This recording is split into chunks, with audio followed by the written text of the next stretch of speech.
Snow whipped across the cracked asphalt of Route 9 like shattered glass. Most sane people were huddled around fireplaces, but Brenda Carmichael, known to the upstate chapter of the Hells Angels simply as Roxy, preferred the screaming engine of her customized '98 Harley-Davidson.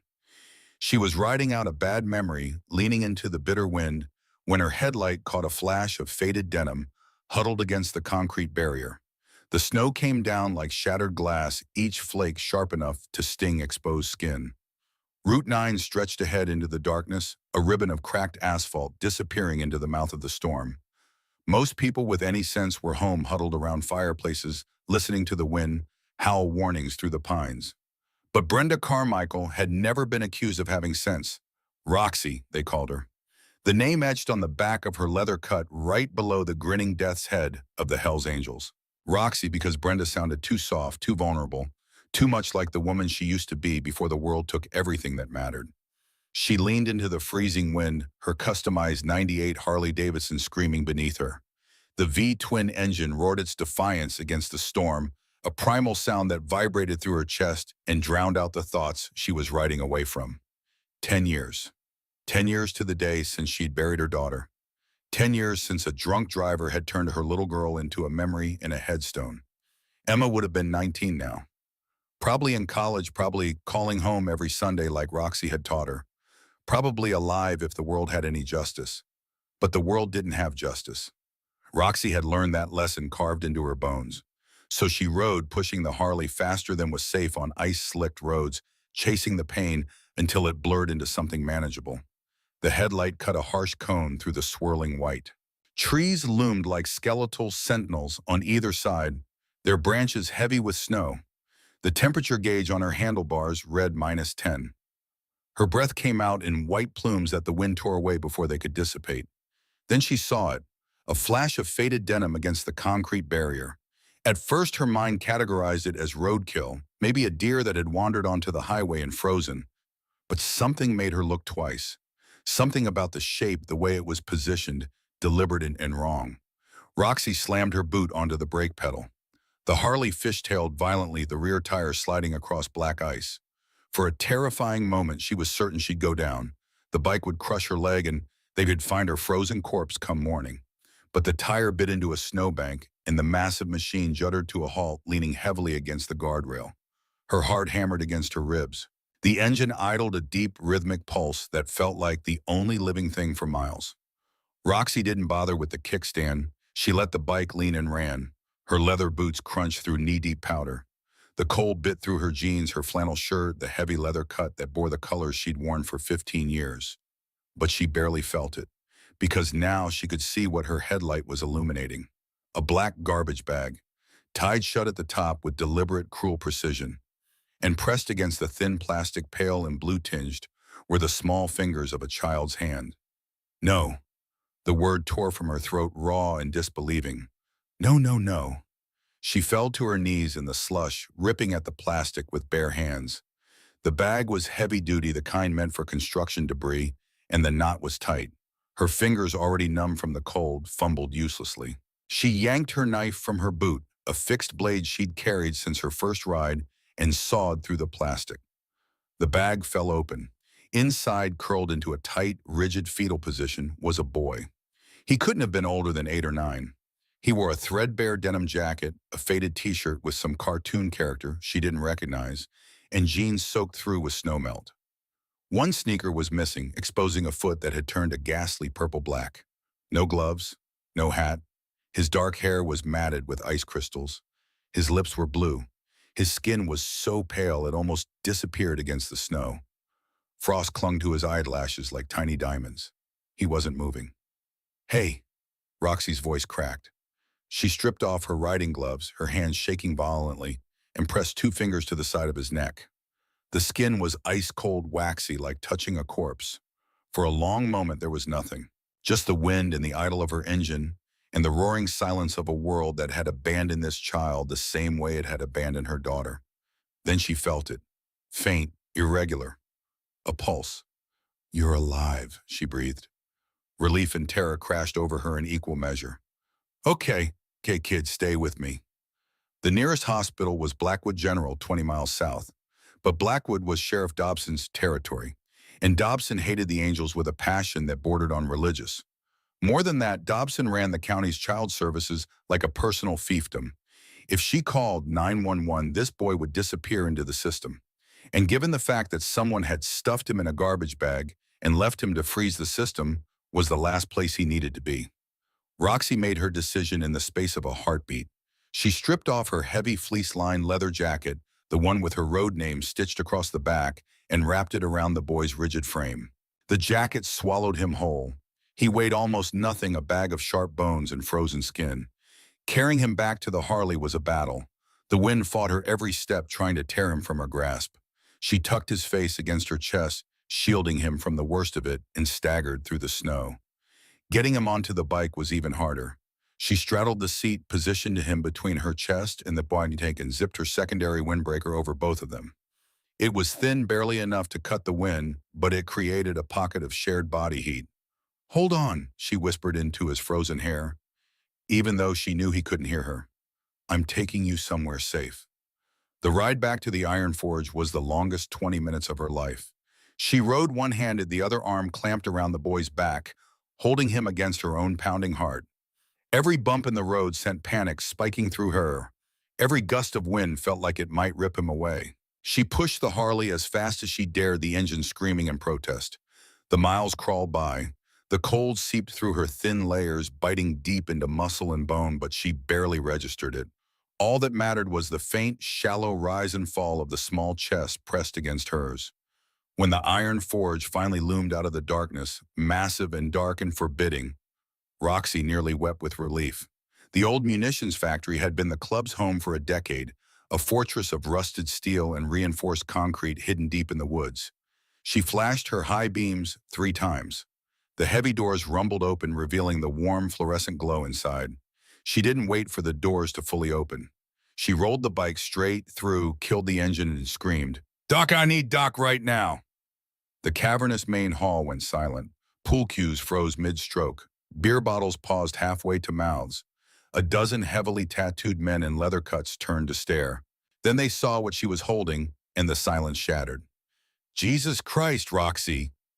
Big John, a mountain of a man with a beard down to his chest, dropped his wrench and sprinted over. "What happened?" "Found him on Route 9. Roxy slid off the bike, her legs nearly giving out. Big John caught her elbow, steadying her.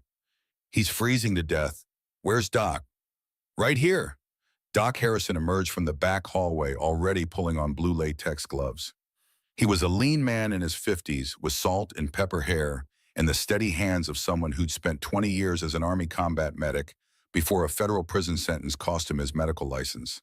Inside these walls, though, he was the only doctor they needed. Doc took one look at the boy and pointed to the long oak table.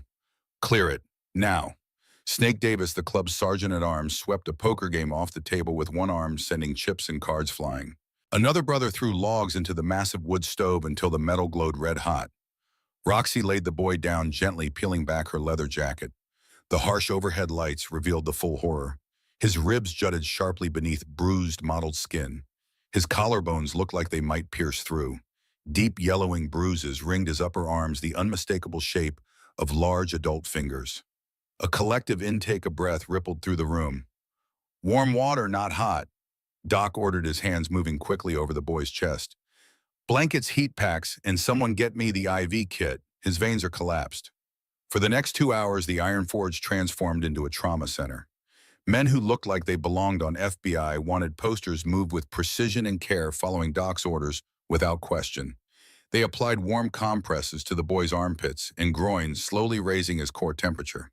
Doc managed to find a vein in the boy's skeletal wrist and hooked up a bag of warm saline. Roxy never left his side. She sat on a wooden crate, holding his unfrostbitten hand, rubbing it gently. She studied his face, looking for answers in the sharp angles of his cheekbones, the dark sweep of his lashes. This child hadn't wandered into the storm. Someone had put him there. Someone had tied that bag shut and left him to die. Around midnight, his eyelids fluttered. The room collectively held its breath. His eyes opened slowly, unfocused and hazy. They were a striking pale hazel, the color of honey held up to sunlight. He blinked at the rusted steel beams overhead, confused. Then his gaze swept across the circle of massive bearded men in leather and chains staring down at him. Panic seized him. He tried to scramble backward, his frail arms giving out instantly. "Easy, buddy." Roxy leaned in, blocking his view of the others. Her voice came out softer than she'd heard it in years. "You're safe. Nobody here is going to hurt you." The boy stared at her, his breathing rapid and shallow. His eyes darted to the death's head patch on the jacket draped over his legs, and fresh terror flooded his face. "Where is he?" The words came out as a rasp, his voice raw and broken. "Where is who, sweetheart?" "The policeman." Tears welled up in his eyes, spilling over onto the scarred oak table. "He said if I came out of the bag, he'd shoot me. He said my dad didn't want me anymore." A dangerous silence descended on the clubhouse. Roxy felt her blood turn to ice. Around her, men shifted fists, clenching. Doc gently pulled down the collar of the boy's filthy t-shirt, checking for bruising around his neck. As he did, he paused. "Roxy, look at this." He hooked a finger under a piece of heavy tarnished silver chain buried in the grime around the boy's collarbone. He pulled it free. Dangling from the center was a solid silver ring, heavily scratched, but unmistakably detailed. A custom-cast skull with a cracked jawbone. Roxy's heart stopped. She knew that ring. Every member of the club knew that ring. Heavy footsteps approached the table. Bear Gallagher, the president of the chapter, stepped into the light. He was a terrifying figure, 6'4" of solid muscle and scar tissue, with a shaved head and eyes that could cut through steel. Men twice his size stepped aside when Bear walked into a room. He reached out a massive calloused hand and gently lifted the ring, inspecting it under the light. His jaw tightened. The veins in his thick neck pulsed. "Son," Bear said, his voice a low rumble that vibrated in everyone's chest. "What's your name?" "Leo," the boy whispered, trembling. "Leo Bennett." Bear let the ring drop back onto Leo's chest. He turned to face the room, and Roxy saw something she'd never seen before in Bear Gallagher's eyes. Tears. "This ring belonged to Tommy Bennett," Bear said, his voice thick. "This is Tommy's kid." The name hit the room like a physical blow. Tommy Bennett. Vice president. Brother. Best friend. The man who'd been murdered 5 years ago, trying to expose the corruption that was rotting Blackwood County from the inside out. Roxy felt the world tilt. She looked down at the boy, at Leo, and saw it now. The shape of his jaw, the set of his eyes. He had Tommy's face, just smaller, younger, more broken. "Tommy had a son," Snake said quietly, his voice hoarse. "We looked for him after Sarah died. Child Services said the records were sealed. They buried him in the system." Bear said, his tone absolutely flat, emotionless in the way that meant he was seconds away from violence. And someone just tried to bury him for real. He knelt down beside the table, bringing himself to Leo's eye level. When he spoke again, his voice was remarkably gentle. "Leo, I knew your daddy. He was a good man, the best of us. Do you remember him?" Leo's lower lip trembled. He reached up with weak fingers and clutched the silver ring resting on his chest. "Mommy gave me this before she went to sleep and didn't wake up. She said Daddy gave it to her. She told me to never take it off no matter what." Bear's massive hand covered Leo's small one, ring and all. "Your mama was a smart woman. Who did this to you, Leo? Who put you in that bag?" Leo squeezed his eyes shut, visibly retreating into trauma. Roxy stroked his matted hair, humming low and soothing. "It's okay," she murmured. "You don't have to tell us if you can't." "No." Leo's eyes snapped open. Despite his broken body, a spark of defiance lit up his face. It was pure Tommy Bennett, that stubborn refusal to back down. "I want to tell you. I want him to get in trouble." The room waited silent and still. "After Mommy died, I went to a lot of houses." Leo began, his voice halting.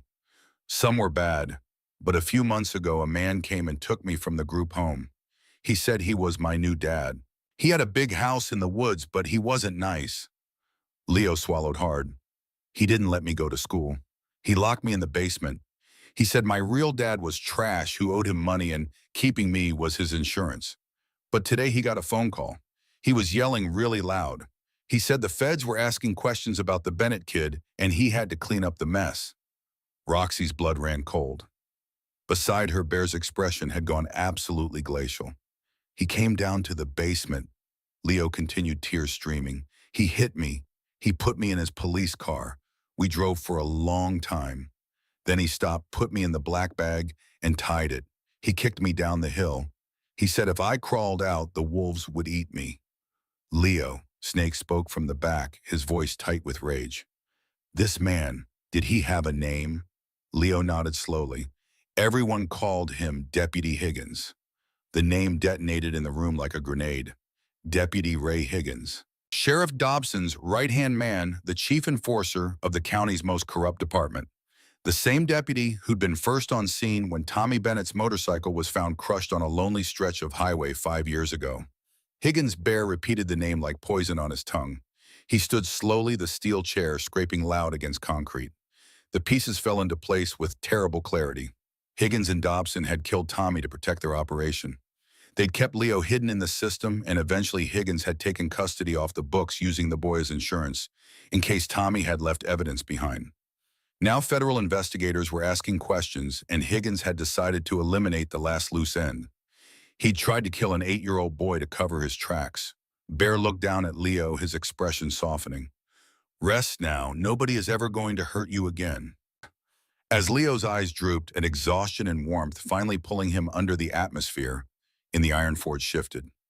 It wasn't the chaos of the emergency from hours ago. This was something much darker, much colder, something that smelled like gunpowder and gasoline and blood. Bear walked to the center of the room. He didn't raise his voice. He didn't need to. 90 patched members of the upstate chapter gathered around their president, their faces grim. We trusted the system to find Tommy's boy, Bear said. The system failed. The system gave him to the man who murdered our brother. He looked around the room, making eye contact with every man present. Tonight we are no longer a motorcycle club. Tonight we are an army. Higgins thinks he tied up a loose end. He didn't realize he just declared war on every man in this room. Bear turned toward the massive gun safe bolted to the far wall. Snake, open the armory. Roxy sat by the fire holding Leo's small hand. She listened to the heavy clatter of steel, the racking of slides, the grim silence of 90 men preparing for battle. She looked at Leo's sleeping face, finally peaceful. She'd gone out tonight to escape her ghosts. Instead, she'd found a boy who needed her the way Emma had once needed her. A boy who'd been thrown away like garbage by the people sworn to protect him. Before the snow melted in Blackwood County, Roxy knew with absolute certainty the streets would run red with the blood of the men who'd put him in that bag, and she would be there to make sure of it. The armory doors swung open with a heavy metallic groan, revealing racks of weapons that would make a SWAT team jealous. Bear moved with deliberate purpose, selecting a pump-action Remington shotgun and a tactical vest. Around him, his brothers armed themselves with the quiet efficiency of men who'd done this before. Roxy remained at Leo's side, her mind racing. The boy was safe for now, warm and stable under Doc's care, but safety was temporary. Higgins was still out there, so was Sheriff Dobson, and if what Higgins had said was true, there was someone even more dangerous pulling the strings. The secure landline on the far wall rang its shrill tone, cutting through the preparations. Snake answered, listened, then gestured urgently to Bear. It's Patty O'Connor. Bear crossed the room and took the receiver. Patty O'Connor was a 911 dispatcher, a woman the club had helped years ago when the police wouldn't. She'd been their guardian angel inside the system ever since. Talk to me, Patty. Roxy couldn't hear the other end of the conversation, but she watched Bear's expression darken with each passing second. How long? Bear asked. A pause. Understood. Lose this number. He hung up and turned to the room. Dobson just burned Higgins. A federal agent named Volkov showed up at the precinct 2 hours ago with files linking Dobson to organized crime. Dobson panicked and threw Higgins under the bus. He's dispatching SWAT to Higgins' cabin right now. Not to arrest him, to silence him. The room erupted in controlled chaos. Men checked magazines, secured gear, pulled on winter camouflage over their cuts. How long do we have? Roxy asked. 20 minutes. Maybe less. Bear looked at her. Roxy, you've done enough. Stay here with Doc and the boy. She stood, her jaw set. Like hell, Tommy was my brother too, and I know those woods better than anyone.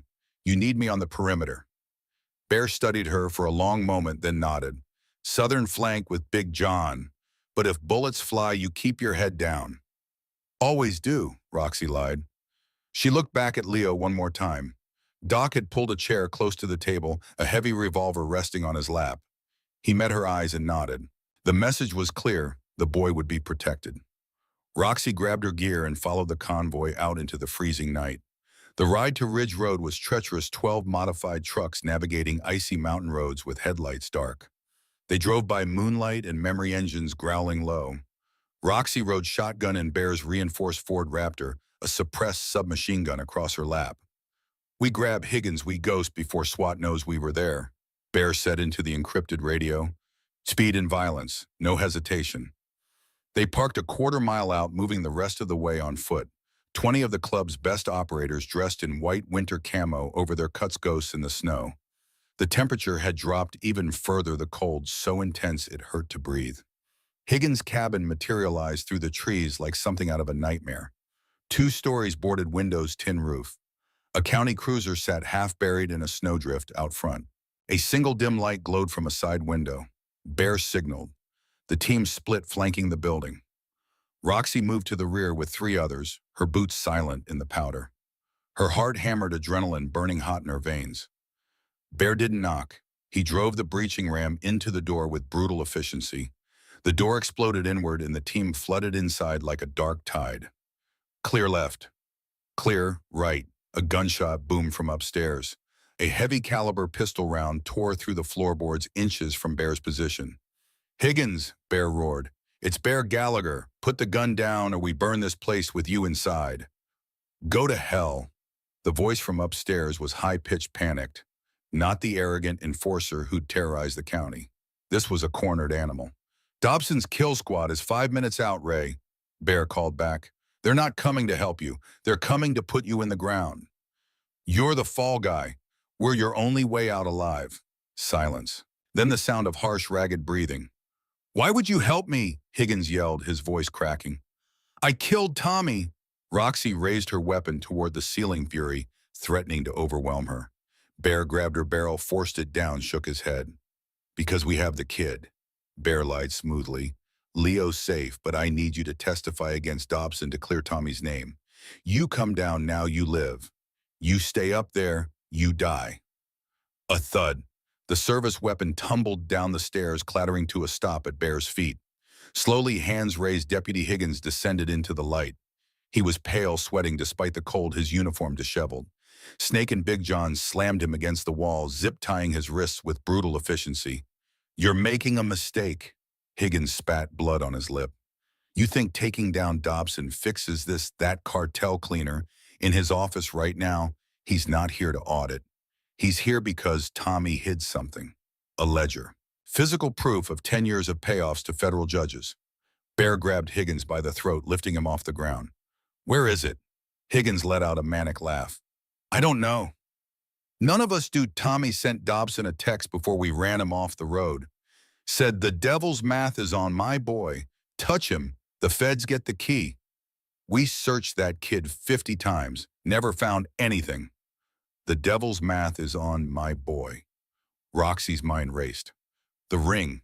Tommy had always been clever with metalwork, had custom cast that skull ring himself. Before she could voice her theory, blinding white spotlights tore through the cabin windows, illuminating everything in harsh, sterile glare. The rumble of heavy vehicles shook the floorboards. A mechanically amplified voice boomed from outside.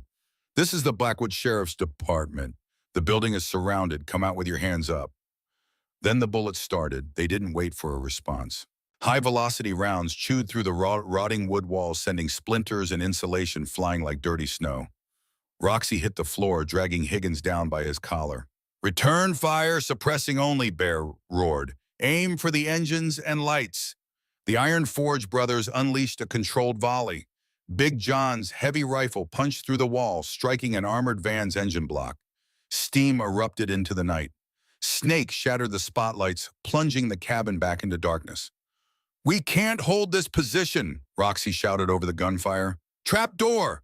Higgins shrieked, pointing with his bound hands. "Under the rug bootlegger tunnel." Roxy scrambled across the floor, hauling the moth-eaten rug aside to reveal a rusted iron ring set in the floorboards. With Big John providing cover fire that shook the foundations, she yanked the trapdoor open. Cold, damp air rushed up from darkness. "Go," Bear commanded. Roxy shoved Higgins into the hole. He tumbled down with a yelp.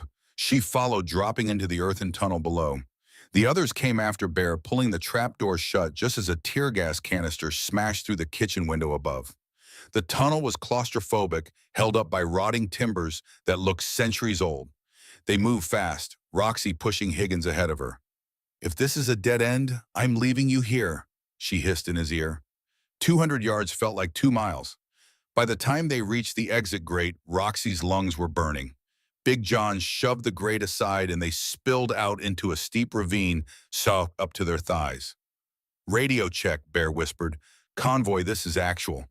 Eastern Ravine. Fall back to trucks." "Copy. Engines warm," came the reply. The hike back was brutal. Higgins stumbled, constantly weeping.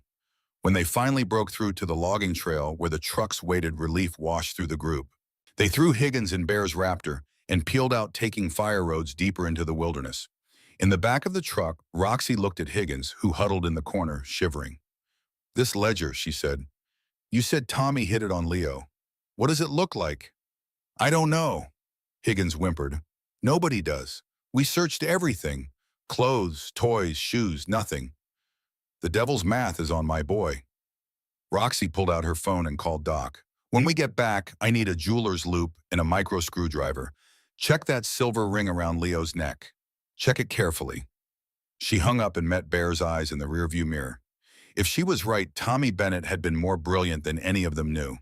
And everything they needed to destroy Dobson's empire was hanging around a sleeping 8-year-old's neck. The Iron Forge's steel doors rolled open, and Roxy burst through before the Raptor had fully stopped. Her boots hit the concrete floor running, carrying her across the clubhouse to the oak table where Leo still slept.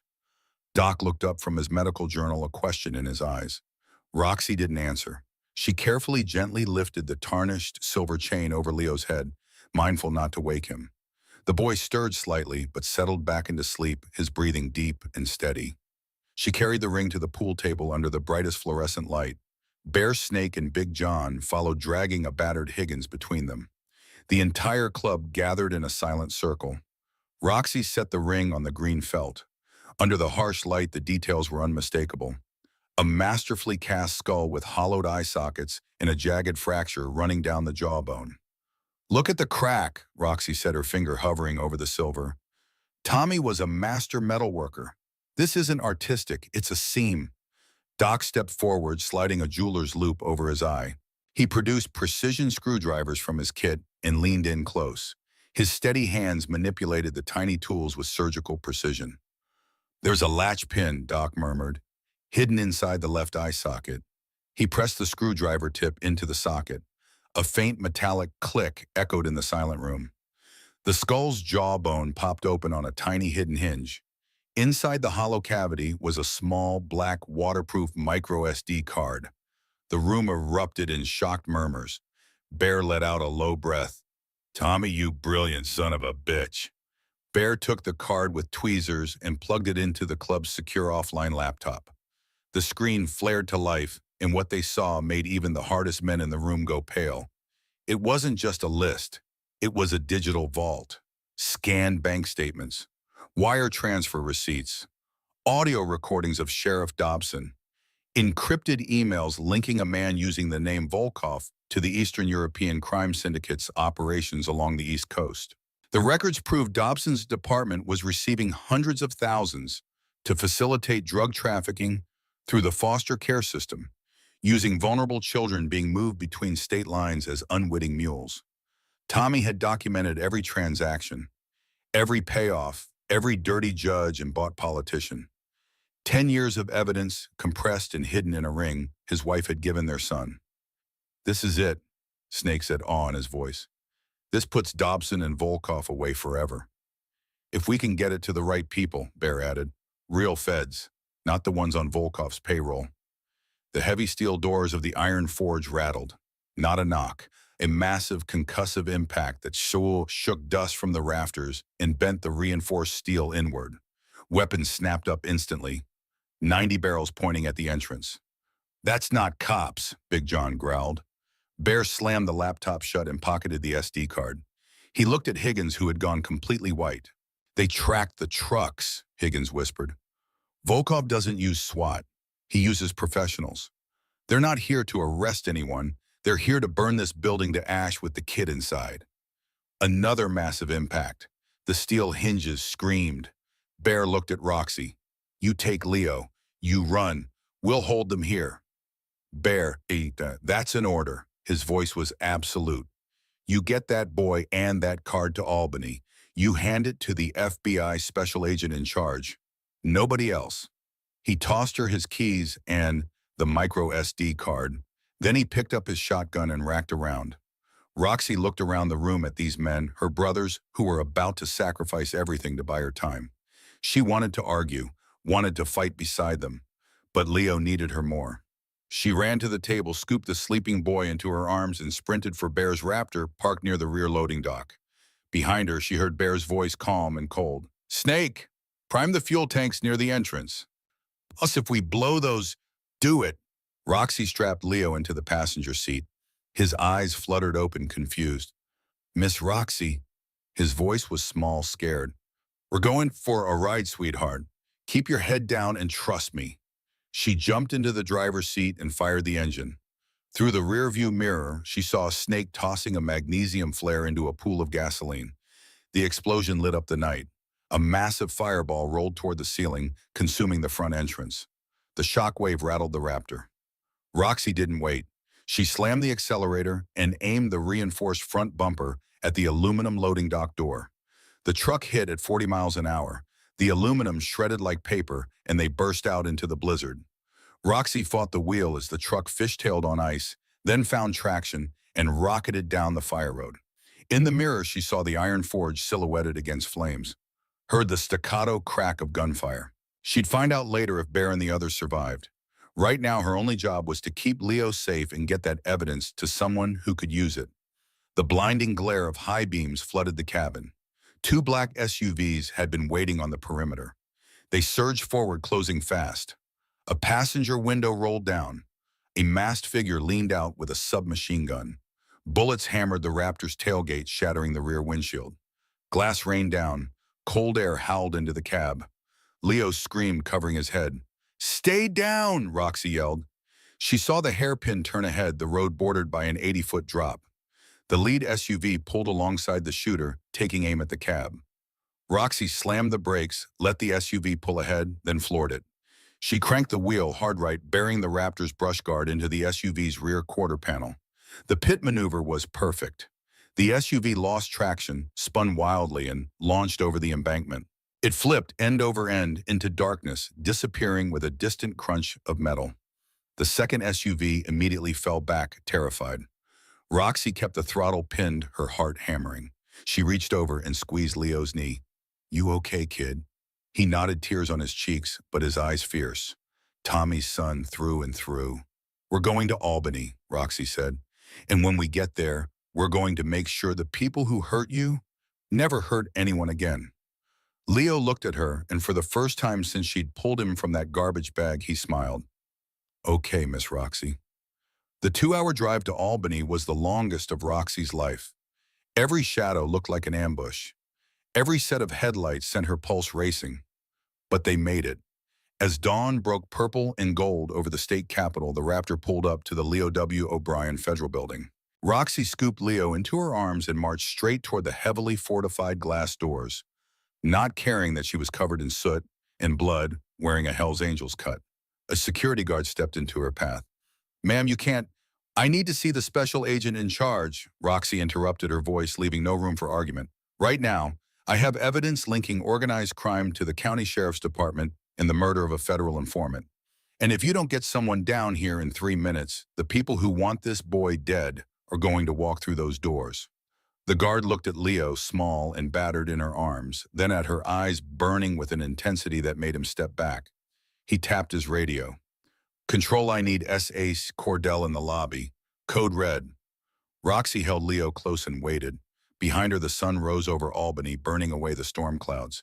She'd gotten him here. Against every odd, against corrupt cops and cartel hitmen, and a system designed to fail children like him, she'd gotten Leo Bennett to safety. Now came the hard part, making sure he stayed safe, making sure the men who tried to kill him paid for what they'd done, and making sure that when this was all over, Leo had a home to go to, even if that home was with a scarred, broken biker who'd never expected to be anyone's mother again. The FBI conference room was sterile and cold, all white walls and fluorescent lights that made everything look washed out and unreal.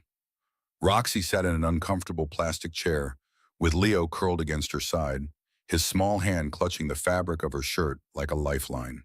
Special agent in charge, Diane Cordell, sat across from them, a woman in her mid-40s with sharp eyes and an expression that gave nothing away. She'd been listening to Roxy's story for 20 minutes, her face growing progressively more grave. "Let me make sure I understand," Cordell said, her voice carefully neutral. "You found this child abandoned on Route 9. You didn't call the police or an ambulance. Instead, you took him to a Hells Angels clubhouse, where you allegedly discovered he's the son of Thomas Bennett, a man who died 5 years ago in what was ruled an accidental hit and run." "It wasn't an accident," Roxy said flatly, "and I have proof." She slid the micro SD card across the table. Cordell picked it up with tweezers, examining it. "This allegedly contains evidence of corruption. 10 years of it, bank records, wire transfers, audio recordings. Tommy Bennett was documenting a drug trafficking operation run through the county foster care system. Sheriff Dobson and a man calling himself Volkov were at the center of it. Tommy was murdered before he could bring it to you people. His wife was killed 6 months later. And their son was hidden in the system for 5 years until Deputy Higgins decided to eliminate him." Cordell's expression didn't change, but something flickered in her eyes. "These are serious allegations against law enforcement officers."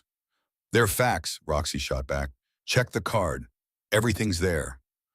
Cordell stood and walked to the door, speaking quietly to an agent outside. A few minutes later, a tech specialist entered with a laptop. They inserted the card into a reader and began examining the contents. The room fell silent except for the clicking of keys. Roxy watched the tech's face go from neutral to shocked to horrified. "Ma'am," the tech said quietly, "you need to see this." Cordell leaned over the laptop, her eyes scanning rapidly. With each passing second, her jaw tightened. Finally, she straightened and looked at Roxy with new respect and a hint of suspicion. "Where did you get this?" "Tommy hid it, in that ring around Leo's neck. The one his mother told him to never take off." Cordell turned her attention to Leo, who had been silent and still throughout the conversation. She pulled up a chair and sat down at his eye level, her expression softening slightly. "Leo, I'm Agent Cordell. I know you've been through something terrible, but I need to ask you some questions. Is that okay?" Leo looked up at Roxy. She gave him a gentle nod. He turned back to Cordell and whispered, "Okay. Can you tell me about the man who was taking care of you?" Leo's breathing quickened. Roxy felt him tense against her side. "Deputy Higgins. He said he was my new dad, but he wasn't nice. He kept me in the basement. It was dark and cold. He didn't give me much food. He said I was insurance." "Insurance for what?" "He said my real dad owed people money, and if anyone came asking about me, he'd know my dad had talked." Cordell's expression remained carefully neutral, but her hands clenched briefly. "What happened yesterday?" Leo's voice dropped to barely a whisper. "He got a phone call. He was yelling. He said someone was asking about the Bennett kid and he had to clean it up. Then he came downstairs and hit me. He put me in his police car. We drove for a long time. Then he put me in a black bag and tied it shut. He kicked me down a hill. He said the wolves would eat me if I tried to get out." A muscle in Cordell's jaw twitched. She glanced at Roxy, then back to Leo. "And how did you end up with Miss Carmichael?" "She found me. She saved me." Leo looked up at Roxy with absolute trust. "She kept me warm. She took me to her friends, and they made me better." Before Cordell could ask another question, her phone buzzed. She glanced at it, and her expression shifted to alarm. She stood abruptly. "Excuse me a moment." She stepped out of the room. Through the small window in the door, Roxy could see her talking urgently on the phone, her body language tense. When she returned 5 minutes later, she wasn't alone. Two agents from Child Protective Services followed her in a man and a woman with sympathetic smiles that didn't reach their eyes. Roxy's stomach dropped. Miss Carmichael, Cordell said, her tone apologetic but firm, while we verify the evidence on this card and investigate your claims, Leo will need to be placed in protective custody. No. The word came out flat and absolute. Roxy's arm tightened around Leo. He stays with me. I understand you want to protect him, but you're not a legal guardian. You have no official relationship to this child. And given your association with what? Roxy stood, her own voice rising. With the people who saved his life while your system was busy letting a corrupt cop torture him for months. Miss Carmichael, please sit down. He's not going into foster care. Not again. Do you have any idea what they did to him? Leo had gone completely rigid against her side, his breathing rapid and shallow. Please don't let them take me, he whispered, his voice breaking. Please, Miss Roxy. The female CPS agent stepped forward, her smile plastered on. Sweetheart, we're just going to take you somewhere safe while we sort all this out. You'll have your own room and... No, Leo's scream was raw and desperate. He threw his arms around Roxy's waist, clinging to her with surprising strength. Not again. Please don't make me go back. Please. He was hyperventilating, tears streaming down his face, his entire body shaking. Roxy knelt down, pulling him close, her own heart shattering. Hey, look at me. She cupped his face gently. Breathe with me, Leo. In and out. That's it. Over his head, she looked at Cordell with absolute fury. You're re-traumatizing him. Is that part of your protocol? Cordell held up a hand to the CPS agents, stopping them from approaching. She watched Leo's panic attack with visible discomfort. Miss Carmichael, I understand this is difficult, but... No, you don't understand. Roxy's voice was low and dangerous. I found this boy in a garbage bag left to freeze to death by a cop. He was starving.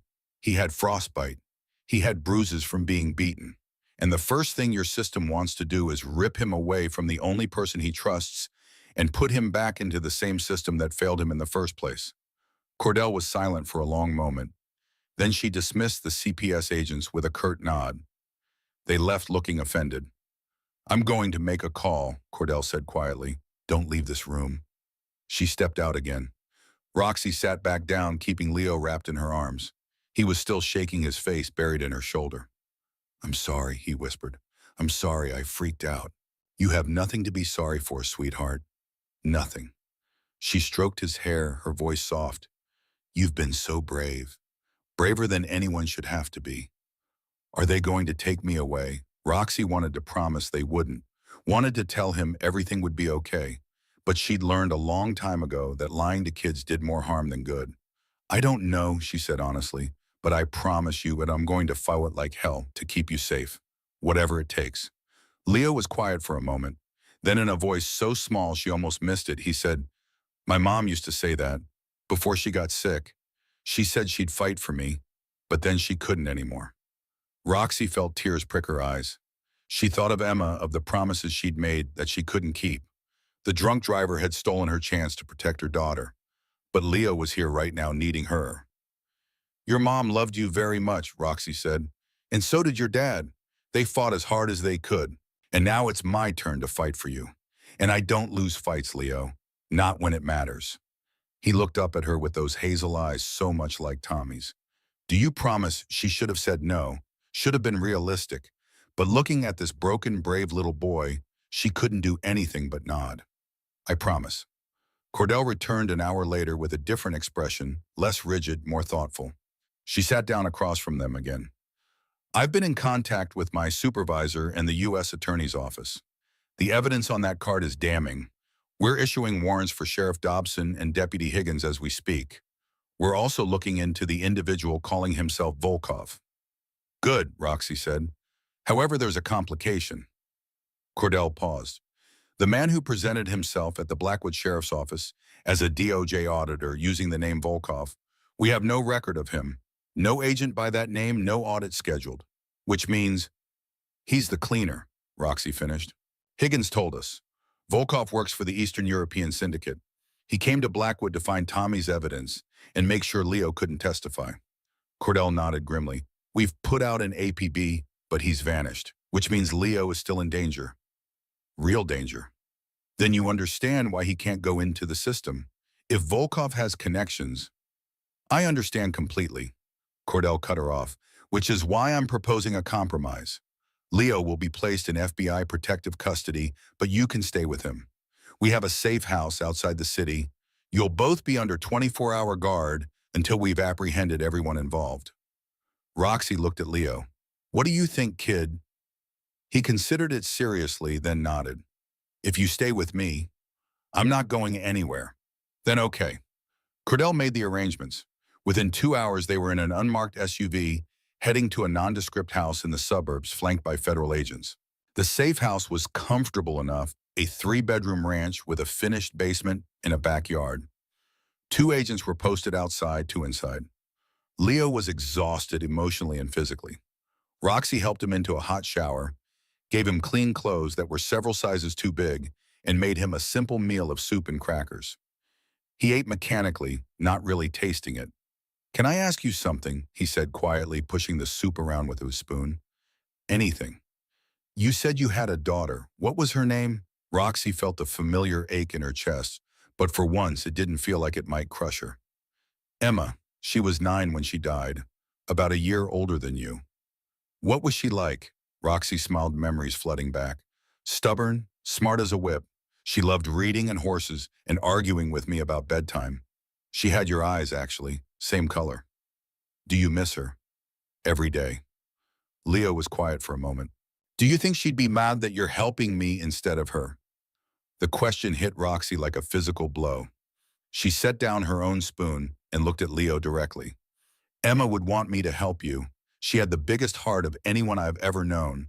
She used to bring home stray cats and birds with broken wings. She'd make me promise to fix them. Roxy's voice thickened. I couldn't save her, but maybe she sent me to you so to have her another chance to do what she would have wanted, to help someone who needed it. Leo's eyes filled with tears. I wish I could have met her. Me too, sweetheart. He slid out of his chair and came around the table, wrapping his thin arms around her neck. Roxy held him close, both of them crying quietly. Thank you for saving me, Leo whispered. Thank you for letting me. They stayed like that for a long time, 2 broken people holding each other together. Later that night, after Leo had fallen asleep in one of the bedrooms, Roxy's phone buzzed. A text from an unknown number. We made it out. Iron Forge is gone, but everyone's breathing. How's the kid? It was Bear. Relief crashed over her so intensely she had to sit down. Safe. With the feds. Dobson's being arrested. How bad is it? Snake took one to the shoulder. Big John needs stitches. We're laying low. You did good, Roxy. Tommy would be proud. She stared at that last sentence, tears blurring her vision. Tommy would be proud. She hoped so. She hoped wherever he was, he knew his son was safe. What happens now? She typed.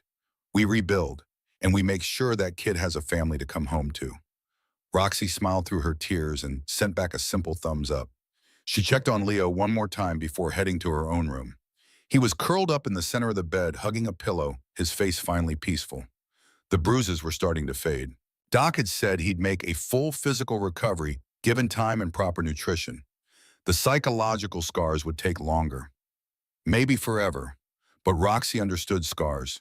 She'd help him learn to live with them. She was just drifting off to sleep when she heard it. A soft whimper from Leo's room, then a full-throated scream. Roxy was on her feet instantly, bursting through the door. Leo was thrashing in the bed, tangled in sheets, clearly in the grip of a nightmare. No, please, I'll be good, I'll be quiet, he sobbed, still asleep. Leo, wake up. Roxy sat on the bed, gently shaking his shoulder. You're safe. Wake up, sweetheart. His eyes flew open, wild and unseeing. It took a moment for him to focus on her face. When he did, he launched himself into her arms, sobbing.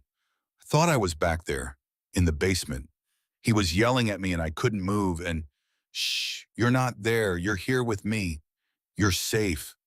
She held him while he cried, rocking slightly, murmuring reassurances. When he finally calmed down enough to breathe normally, she helped him lie back down. Can you stay, he asked, his voice small. Just until I fall asleep. Of course. She lay down on top of the covers next to him, and he curled against her side the same way Emma used to during thunderstorms. Within minutes, his breathing evened out.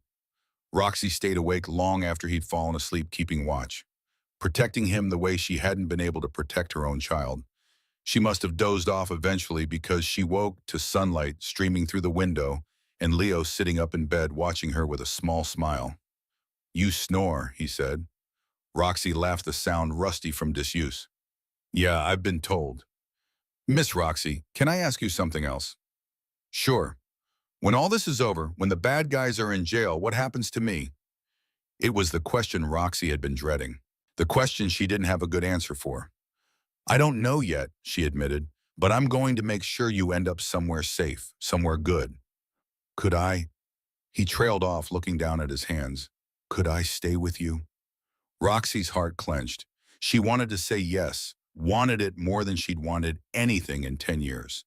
But she was a convicted felon, a member of an outlaw motorcycle club with a lifestyle that no family court would consider suitable.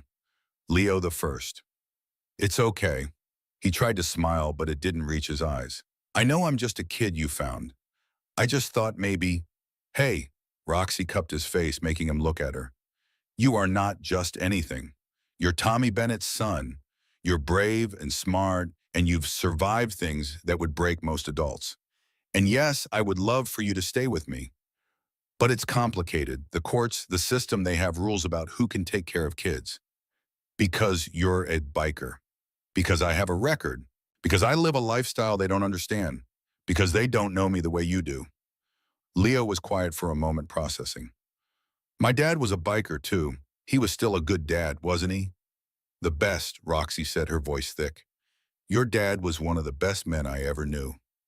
"Then maybe they'll understand that bikers can be good people, too." Roxy pulled him into a hug. "Maybe. We'll fight for it, okay, together." "Together," Leo agreed. The next few days passed in a strange limbo. Cordell visited daily with updates.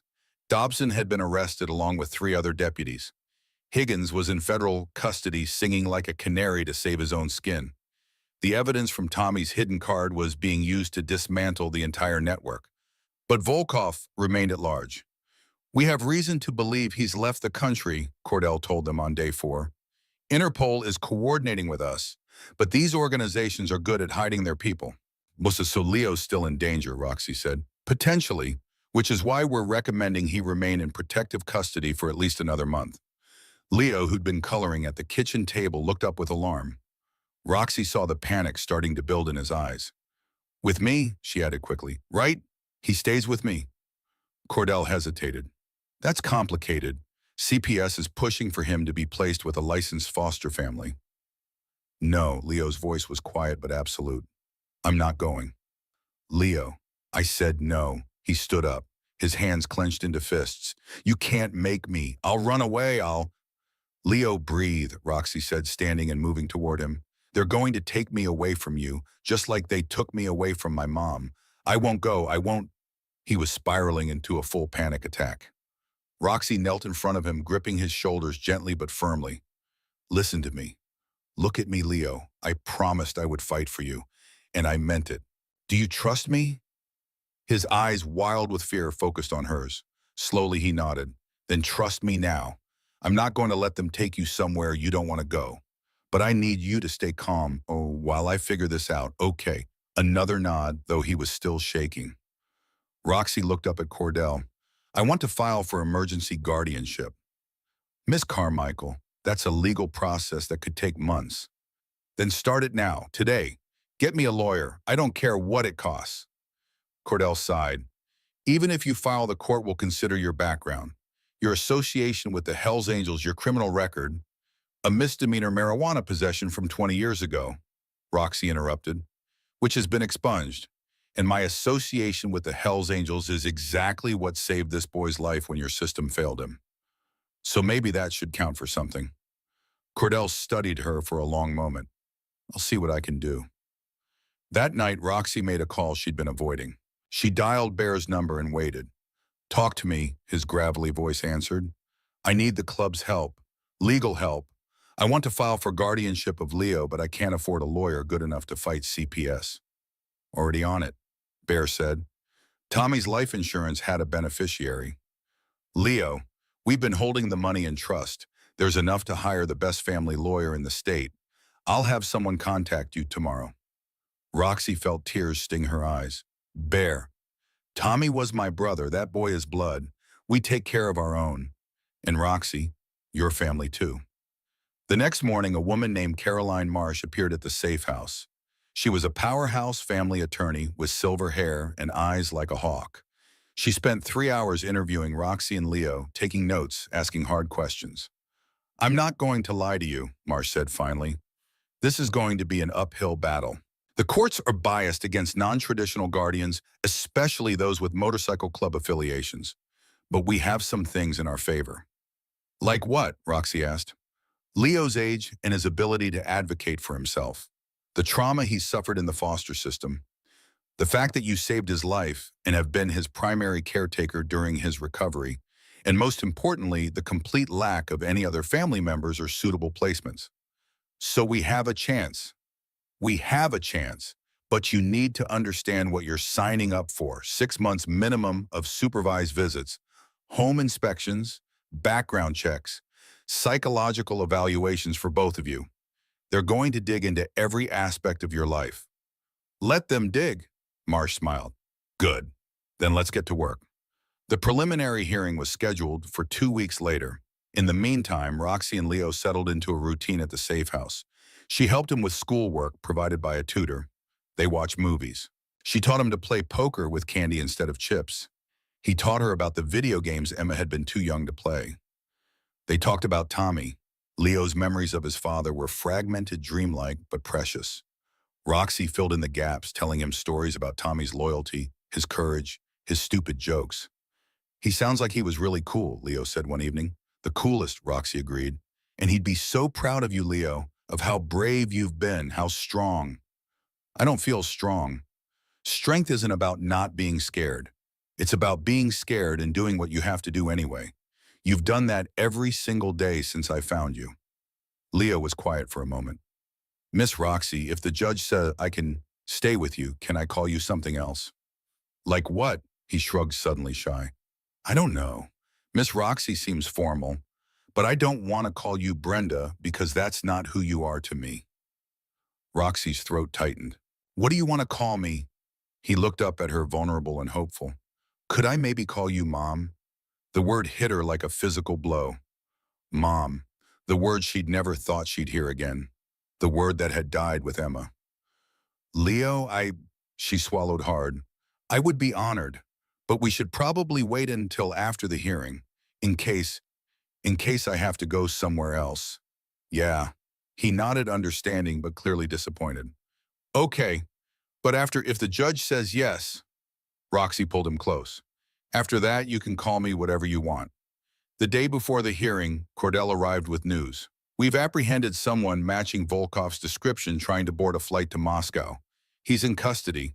If it's him, Leo won't need protective custody anymore. Relief flooded through Roxy. That's good news. It is, but it also means CPS is pushing harder for Leo to be placed in a traditional foster home during the guardianship proceedings. Over my dead body. That's what I told them. Cordell actually smiled. For what it's worth, Miss Carmichael, I think you're exactly what that boy needs. I hope the judge sees it the same way. The next morning, Roxy put on the only dress she owned, a simple black one she'd bought for Emma's funeral and never worn again. Leo wore new clothes. Marsh had purchased khakis and a button-down that made him look painfully young. In the courtroom, they sat at the plaintiff's table. Across from them, a CPS attorney shuffled papers. Judge Patricia Morrison, a stern woman in her 60s, presided. The CPS attorney went first, making arguments about stability, traditional family structures, Roxy's unsuitability. Then it was Marsh's turn. She presented Doc's medical testimony about Roxy saving Leo's life. Character witnesses from the club, including Bear, who showed up in a suit that must have cost a fortune and spoke eloquently about brotherhood and loyalty. A child psychologist who'd evaluated Leo and testified that separating him from Roxy now would cause severe psychological harm. Finally, Judge Morrison asked to speak to Leo directly. He walked up to the stand, tiny and terrified, and was sworn in.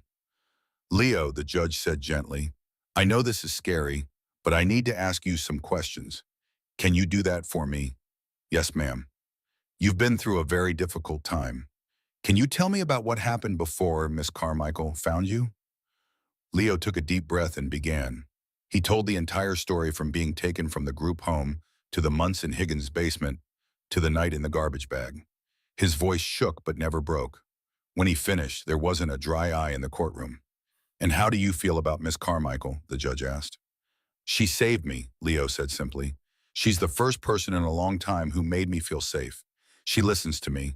She keeps her promises. She tells me about my dad so I don't forget him. She's the best thing that's happened to me since my mom died. And if I were to place you in a different home, how would that make you feel? Leo's eyes filled with tears, like I was being thrown away again, like I didn't matter. Please don't send me away. Please, I want to stay with her. Judge Morrison was silent for a long moment. Then she looked at Roxy.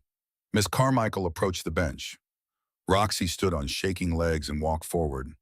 I'm going to be frank with you, Morrison said quietly. Your lifestyle concerns me. Your associations concern me. But what concerns me more is a system that failed this child so catastrophically that a member of a motorcycle club had to rescue him from a garbage bag.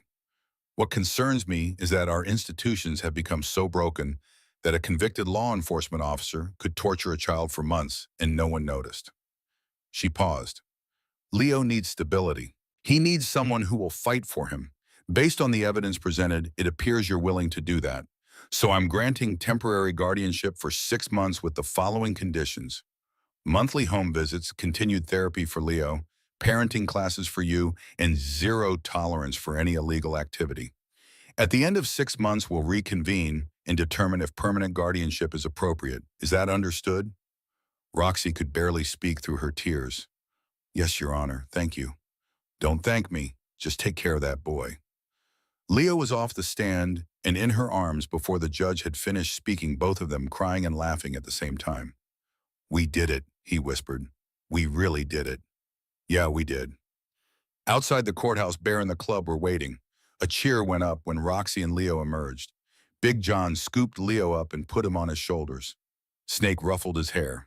Doc checked him over like he couldn't quite believe the kid was okay. Bear pulled Roxy aside. Told you, Tommy's looking out for his boy. Yeah, Roxy agreed, watching Leo laugh as the club surrounded him with affection and protection. Yeah, he is. 6 months seemed like both forever and no time at all. But for now, Leo was safe. He was hers. And she would spend every one of those days proving to the court, to Leo, and to herself that she deserved this second chance. That Emma's mother could become Leo's mom.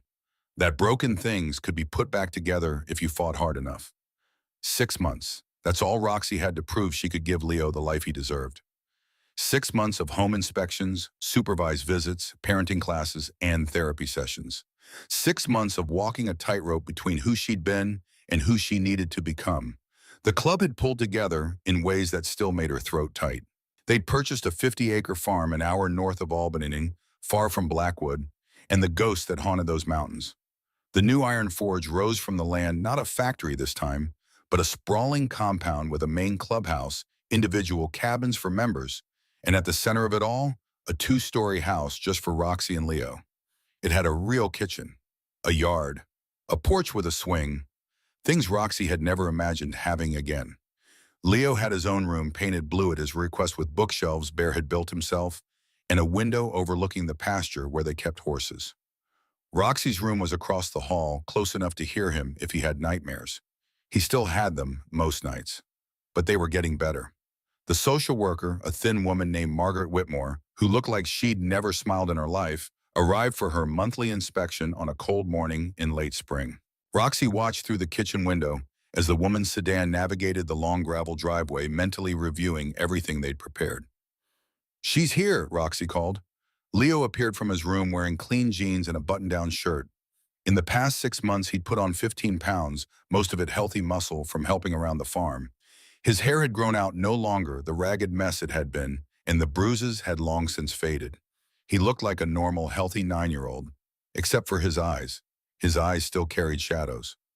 Ready? Roxy asked. He nodded, straightening his collar. Ready. Ms. Whitmore knocked precisely at 9 in the morning. Roxy opened the door with what she hoped was a welcoming smile. "Good morning, Ms. Whitmore. Come in."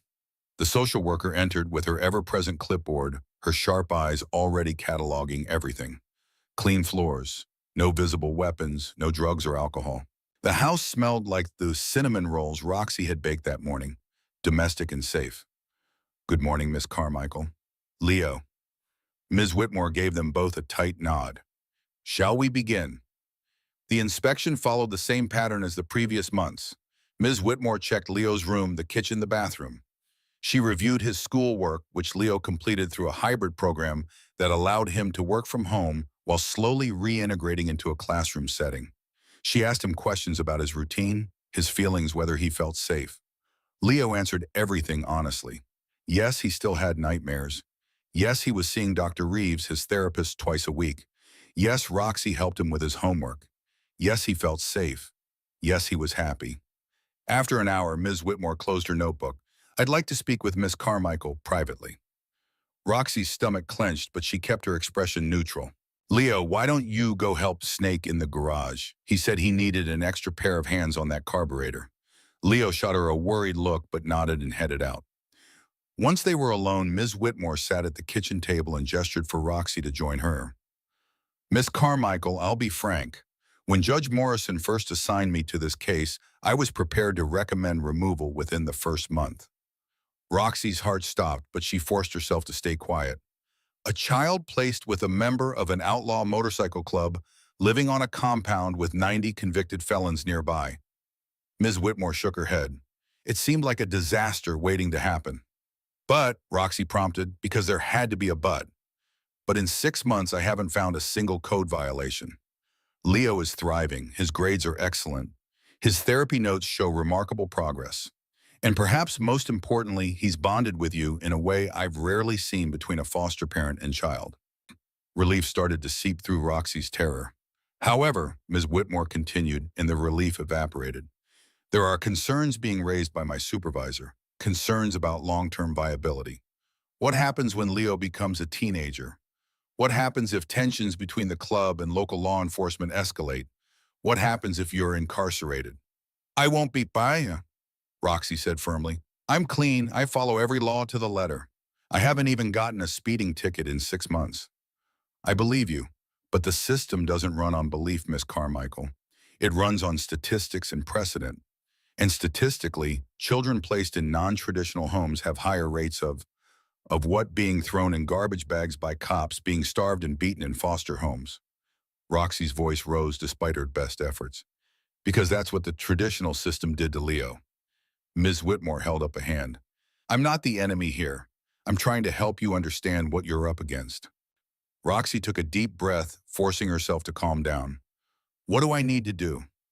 "The final hearing is in 2 weeks. You need to present not just stability, but permanence.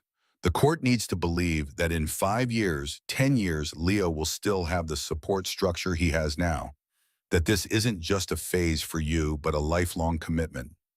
"It is a lifelong commitment." "Then prove it." Ms. Whitmore stood gathering her things. "Get character witnesses. Document everything. And Miss Carmichael, prepare for the CPS attorney to fight dirty. They don't like losing, and they don't like being proven wrong about their initial assessment." After she left, Roxy sat at the kitchen table with her head in her hands. 2 weeks.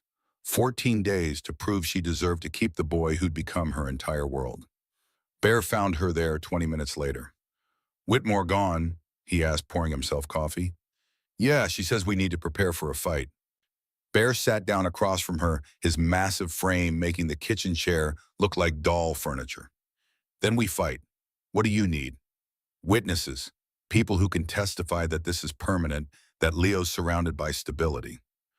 "You've got 90 brothers who'd walk through fire for that kid. We'll pack the courtroom." "That might not help Bear. A bunch of bikers showing up might make things worse." "Then we show up in suits. We show them we're not the criminals they think we are. That we're family." Roxy smiled despite her fear. "When did you get so good at public relations?" "Since we started caring about what judges think." He reached across the table and squeezed her hand. "We got this, Rox. We didn't pull that kid out of the snow just to lose him to bureaucracy." The next 2 weeks were a blur of preparation. Caroline Marsh, their attorney, drilled Roxy on potential questions. They compiled evidence photos of Leo laughing, report cards, therapy, progress, notes, letters from teachers. Doc wrote a detailed medical report documenting Leo's recovery. Even Diane Cordell, the FBI agent, agreed to testify about the corruption case and how Roxy's actions had helped bring down an entire criminal network. Leo knew something big was coming, but Roxy tried to keep things normal for him. They maintained their routine breakfast together, schoolwork afternoons, helping around the farm, evenings playing board games or watching movies. 3 nights before the hearing, Leo climbed into bed and looked at her with serious eyes. What happens if the judge says no? Roxy had been dreading this question. Then we appeal. We fight it. But what if we lose? She sat on the edge of his bed, choosing her words carefully. Then you'll go somewhere else, probably a foster home. But Leo, even if that happens, I won't disappear. I'll visit as much as they'll let me. I'll call. I'll write. You won't lose me. But it won't be the same.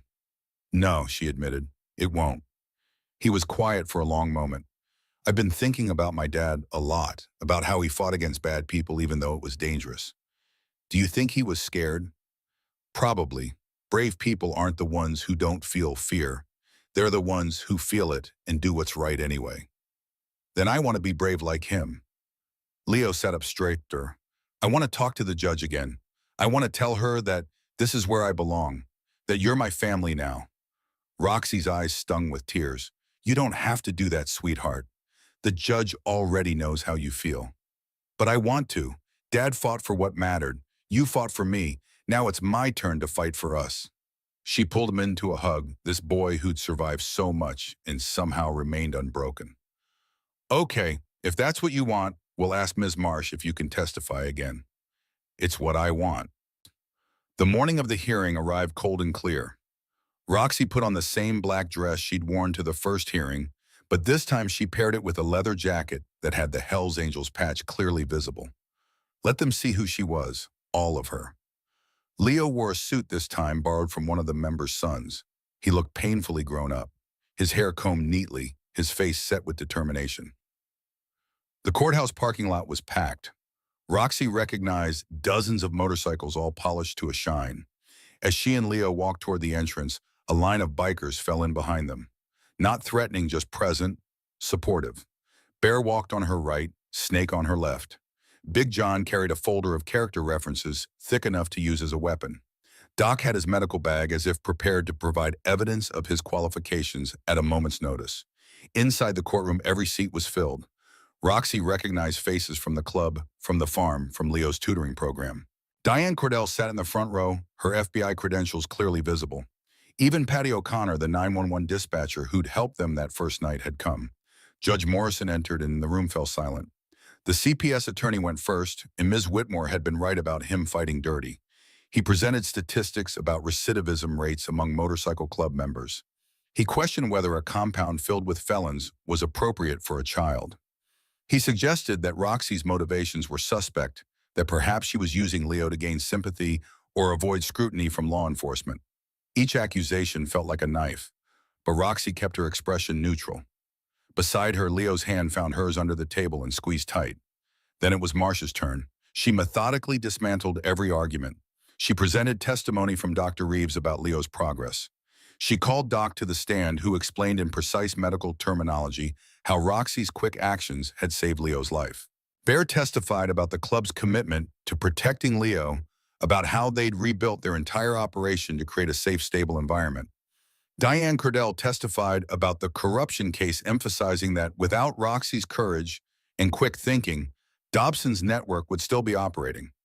Finally, Marsh called Leo to the stand. He walked up with his head high, was sworn in, and sat in the chair that was almost too big for him. Leo, Judge Morrison said gently, I know we've done this before, but I need to ask you again, how do you feel about living with Miss Carmichael? Leo looked directly at the judge. She's not Miss Carmichael to me anymore, Your Honor. She's Mom. A murmur rippled through the courtroom. Judge Morrison raised her eyebrows. You call her Mom, Shin? Yes, ma'am. She told me I could after the first hearing. Because that's what she is to me. She takes care of me when I'm sick. She helps me with homework even when I'm being stubborn about it. She sits with me when I have nightmares. She tells me about my real dad so I remember him. She's teaching me to ride a dirt bike. She makes me eat vegetables even though I hate them. He smiled slightly. That's what moms do, right? That is indeed what mothers do. My first mom, my real mom, she loved me. I know she did, but she got sick and she died. And before that, before the sickness took her, she told me something. She said family isn't just about blood. It's about who shows up, who stays, who fights for you when things get hard. Leo's voice grew stronger. Miss Roxy, mom, she showed up. She found me when I was dying and she didn't have to stop. She could have called the cops and left, but she stayed.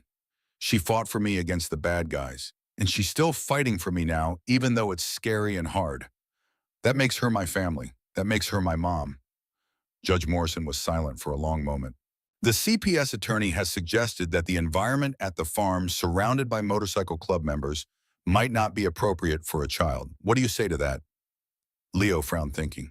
I don't understand why people think bikers are all bad. My dad was a biker and he was a hero. He died trying to stop bad people from hurting kids. Mom's a biker and she saved my life. Bear and Snake and Doc and all the others, they're bikers and they have all been nothing but good to me. They teach me stuff. They play catch with me. They make sure I'm safe. He leaned forward slightly. The people who hurt me, they weren't bikers. They were a cop and a sheriff and people who were supposed to protect kids but didn't. So maybe the question shouldn't be whether bikers can be good parents. Maybe it should be why the regular system failed me so bad that bikers had to save me. The courtroom was absolutely silent. Even the CPS attorney looked stunned. Judge Morrison's expression was unreadable. Thank you, Leo. You may step down. As Leo walked back to the table, Roxy pulled him close. You did so good, she whispered. The judge reviewed her notes for what felt like an eternity. Finally, she looked up. I've presided over family court for 23 years. In that time, I've seen the best and worst of the foster system. I've seen children thrive in unexpected places and fail in ones that look perfect on paper. And I've learned that sometimes the most important factor isn't the environment or the statistics. It's love, commitment, the willingness to show up, as Leo so eloquently put it. She turned to Roxy. Miss Carmichael, your background is unconventional. Your lifestyle is not what this court typically approves for child rearing. But the evidence before me is clear. Leo is healthier, happier, and more stable than he's been since his biological parents died. He has a support system that, while unusual, is demonstrably committed to his well-being. And most importantly, he has bonded with you in a way that would be cruel to sever. Roxy couldn't breathe. Therefore, I am granting permanent guardianship. Miss Carmichael, Leo is now legally your son. The court will continue to monitor for 6 months, but barring any significant changes in circumstances, this placement is permanent. The gavel came down and the courtroom erupted. Roxy turned to Leo, tears streaming down her face. He was crying too, smiling so wide it looked like his face might split. We did it, he whispered. We really did it. Yeah, baby, we did. She pulled him into her arms, holding him tight, while around them the club cheered and Bear's booming laugh echoed off the walls. Outside the courthouse, they were mobbed by well-wishers. Snake ruffled Leo's hair. Big John lifted him onto his shoulders for a victory lap around the parking lot. Doc checked him over one more time, as if making sure this happiness hadn't somehow injured him. Bear pulled Roxy aside, his eyes suspiciously bright. Tommy would be so damn proud, he said, his voice rough. Yeah, Roxy agreed, looking at Leo laughing with his uncles. Yeah, he would.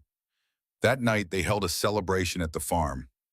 Someone had ordered a massive cake that said, "Congratulations, Leo and Mom," in blue frosting.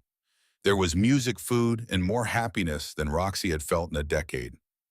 Leo was passed from biker to biker, each one congratulating him, some slipping him 20s for his college fund, others teaching him ridiculous handshakes or card tricks. He soaked up the attention like a flower in sunlight. As the party wound down and the last of the guests headed to their cabins, Roxy found Leo on the porch swing looking up at the stars. Big day, she said, sitting beside him. The biggest. He was quiet for a moment. Mom, it was the first time he called her that outside of court. The words sent warmth flooding through her chest. Yes, sweetheart. Do you think my dad and my first mom are watching like from wherever people go when they die? Roxy looked up at the stars, thinking of Emma, of Tommy, of Sarah. I think so. And I think they're happy. Your dad died protecting kids like you. I bet he's glad you ended up safe. And your first mom, she'd want you to be loved, to be happy. I am happy. He leaned against her shoulder. I miss them, but I'm happy. You can be both. Missing them and being happy aren't opposites. They sat in comfortable silence for a while watching the stars. Then Leo said, can I tell you something? Always. When I was in that bag when Higgins left me in the snow, I prayed. I asked my dad to send someone to help me. And then your motorcycle lights found me. He looked up at her. Do you think that was him sending you? Roxy thought about that night, how she'd been riding to escape Emma's anniversary, how she almost hadn't looked twice at what she'd thought was roadkill, how every choice she'd made had led her to that exact spot at that exact moment. Yeah, she said softly. I think maybe it was. I think maybe Emma helped too. She always had a big heart. I think she would have wanted me to find you. Tell me about her, Leo asked. About Emma. So Roxy did. She told him about Emma's laugh, her stubbornness, her love of horses and books. She told him about the mother he'd been, the mistakes she'd made, the love she'd carried. And Leo told her more about Tommy and Sarah, the fragments of memories he'd held on to through the dark years. Together they wove their lost loved ones into the story of their new family. We're kind of a weird family, huh? Leo said eventually. Roxy laughed. The weirdest. A biker mom and her kids surrounded by 90 uncles who could all probably bench press a car. I like it. Weird is good. Weird is perfect. The next morning, Roxy woke to find Leo already up, sitting at the kitchen table with a piece of paper in front of him. What are you working on? She asked, starting the coffee maker. A letter. To my dad. He didn't look up from his careful printing. Dr. Reeves said it might help to write to him, tell him about my life now.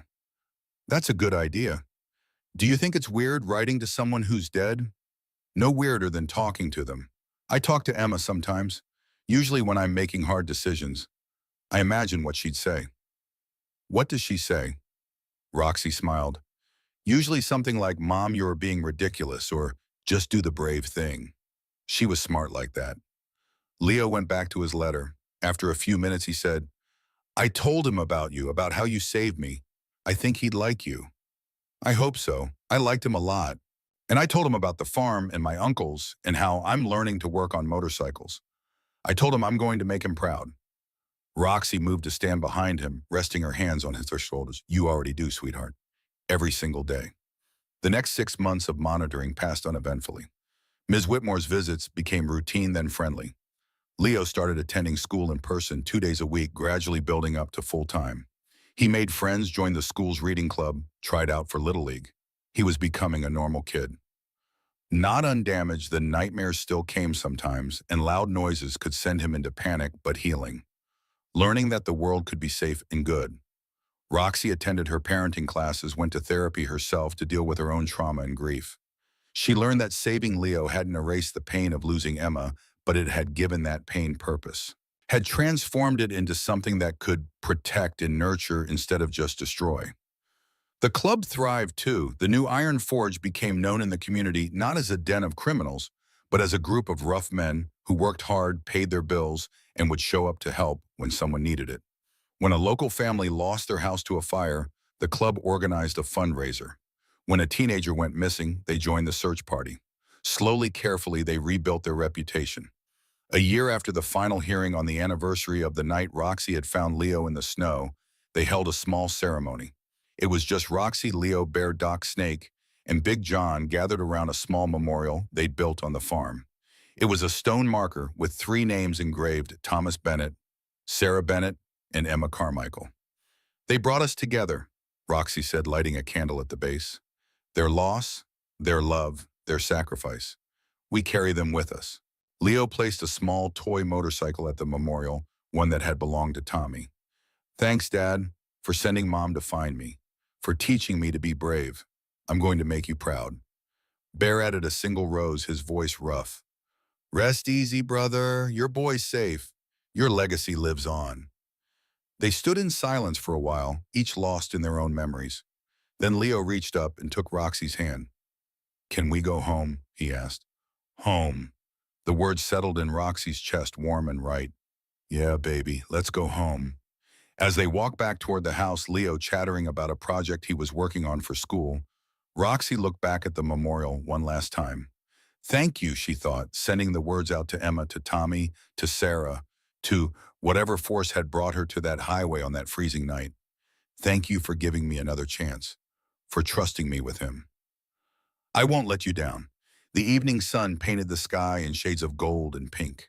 In the distance, she could hear the other club members working on their bikes, the rhythmic sound of tools and engines that had become the soundtrack of her life.